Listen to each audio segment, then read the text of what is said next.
Bismillahirrahmanirrahim and Assalamu alaikum. In the name of Allah, the most beneficent, the most merciful, I welcome you all in today's online session. Dear students, following are the syllabus outlines for the first term. In first term, you're going to cover total 9 chapters. Out of 9, 6 chapters are of organic chemistry and other 3 chapters are environmental chemistry, biochemistry and analytical chemistry. We are going to start this syllabus from chapter number 23, that is environmental chemistry. So let's have a look. It is rightly said that we won't have a society if we destroy the environment. So environment is very important for sustaining life on this earth. And now what is environmental chemistry? In this branch of chemistry, we deal with the chemicals and the pollutants in the environment resulting directly and indirectly from human activities. So what we discuss in environmental chemistry is we discuss the pollutants produced due to the human activities and then the adverse effect of those pollutants on the living beings and their surrounding. There is one very important point you need to remember over here that is primary pollutants and secondary pollutants. It may be asked as a short question in your paper that differentiate between primary and secondary pollutants. The very basic difference between these two types of pollutants is primary pollutants are emitted directly into the environment from their source, whereas secondary pollutants are formed by the chemical reactions of those primary pollutants and are present as a product of the chemical reactions of the primary pollutants with the atmospheric constituents. And the respective examples of these two types of pollutants are given in this table. For example, ash, smoke, carbon, sulfur, nitrogen, etc. are primary pollutants, whereas the oxides of sulfur and oxides of oxygen like O3, which is named as ozone, is an example of secondary pollutant. Now we are going to discuss the different components of environment. There are 4 components of environment: atmosphere, hydrosphere, lithosphere and biosphere. You can remember the word atmosphere as atmo from air. So atmosphere is a combination of different gases along with water vapors. Hydro words comes from hydra, which means water. So hydrosphere means water bodies like glaciers, rivers, etc. Then comes lithosphere. Lithosphere means litho means earth or the solid objects around you like rock, etc. So lithosphere means all the solid objects around you. And then comes biosphere. The word bio means life. So that part of the earth that can sustain life is termed as biosphere. Now, further discussing the very first component of environment, that is atmosphere, you need to remember that it is the surrounding, it is our surrounding on this earth, and it is the combination of different gases along with water vapors. Its thickness above the surface of the earth is 1000 kilometers, and the different gases present in atmosphere are of great importance. Why? Because these gases protect us from the harmful radiations of sun.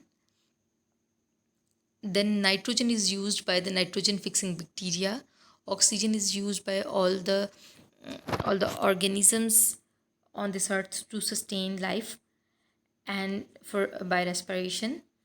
And then carbon dioxide is the necessary element or necessary component for photosynthesis for the production of food by plants. And then water vapors are responsible for sustaining life on earth. Dear students, further discussing atmosphere, you need to remember that that surrounding around the surface of the earth we name as atmosphere is further divided into 4 layers, and those layers are troposphere, stratosphere, mesosphere and thermosphere. We are going to discuss the very first layer today, that is troposphere. The troposphere is the closest to the surface of the earth among all the layers of atmosphere, or you can say the first 20 kilometers above the surface of the earth are of troposphere, and it contains all the gases present in our atmosphere. While discussing the chemistry of troposphere, uh, I'm going to discuss different pollutants been formed in this layer due to the human activities, and regarding that I will discuss three further topics. One will be smoke, and another will be acid rain and global warming, and the third topic will be the role of automobiles in the atmosphere, or you can say the role of automobiles in producing different pollutants. So these three subtopics lie under this chemistry of troposphere. So starting with smoke, you should know that smoke is the combination of fog and smoke. There are two types of smoke. One is reducing smoke, also termed as industrial smoke, and the other one is oxidizing smoke, also termed as photochemical smoke. Dear students, the smoke, as I have mentioned earlier, is of two types. So, following are the differences between oxidizing and reducing smoke, you need to remember that the major component, or you can say, uh, the thing that is present in high content in reducing smoke is sulfur dioxide. So, what happens actually during the burning of coal, high contents of sulfur dioxide and smoke produced, which combine with the fog to produce industrial smoke, which is reducing in nature and is thus termed as reducing smoke. Now, coming towards oxidizing smoke, you need to remember that a high concentration of oxidants like ozone, etc., are present in oxidizing smoke. It is also termed as photochemical smoke. It is yellowish, brownish gray haze which is formed by the presence of water droplets and chemical reaction of pollutants in the air. What pollutants? A very elaborate list of those pollutants is given in your textbook, in the form of a table. You need to go through that once. And then you need to remember that oxidizing smoke has unpleasant odor because of its gaseous components. Now, dear students, coming towards the chemistry of photochemical smoke, a, a very important short question when asked in the paper is, what are the conditions necessary for the formation of photochemical smoke? So, following are the four conditions you need to remember.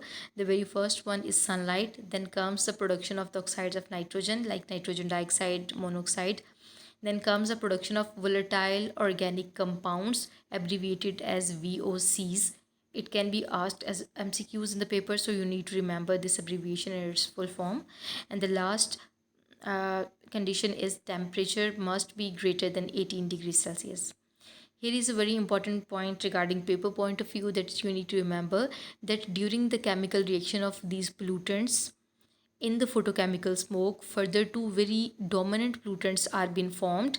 The one is ozone, O3, and the other one is PAN, PAN, and PAN stands for peroxyacetyl nitrate.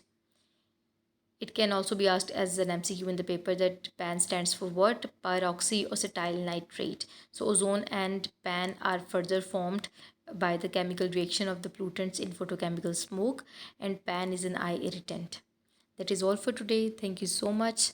Stay blessed, stay safe.